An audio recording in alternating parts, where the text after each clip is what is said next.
Garojii dhuunfaa keetii dhufaa jirta. Garojii dhuunfaa kooti ani dhiiseen ture.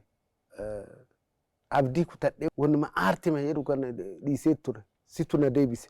Mee Faazer anis muuziqaa waan barateef maaltu sitti dhagahame?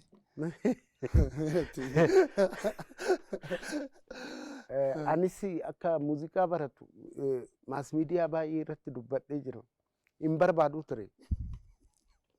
Dhugama siin jedhaan hin barbaadu siin jedhee yeroo ati deemtu san gizee baay'ee sitti hime muuziqaa hin baradhe taanaan anaafatti addaan cinne siin jedhe.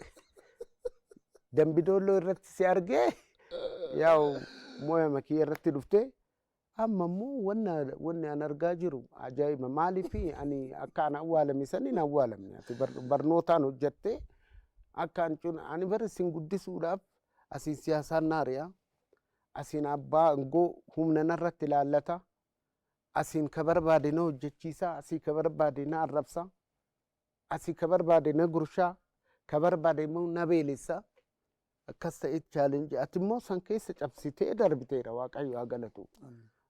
Kuni kennaa waaqayyooti waaqayyoon immoo wanti an galateeffadhu taarikii ka durii san ijoollee kootiin argaa jira ijoollee ammariif ol ba'aa jiran artistiin Oromoo warra dhugaan sitti hima zikra kina xibab jedhanii na yaadannaan xiqqoodha yeroo san gizee jaalalaa sirbisan sagalee gaarii qaba elfinish qannoo asteerteerti anastaayeera odomaa nuti asteennu namni gizee kudhan galee ba'a achi waltajjiirratti macarrasha yoo namni ba'u hedu dhumarratti na galchan dhumarratti yoo na galchan bara Oromoon baay'eetu achi keessa jira dhugaan sitti hima harkumallee naa dha'uu didan nan boo'ee gadi bahe lammaffaa afaan Oromoon sirbu achi ilfinesh jirti maal duqeetiiti inuma sirbina ilfineshillee ilfinesh artistii guddaadhaan namni harka dha'uuf hin jiru nan boo'ee dhugaa rabbi gizee sana.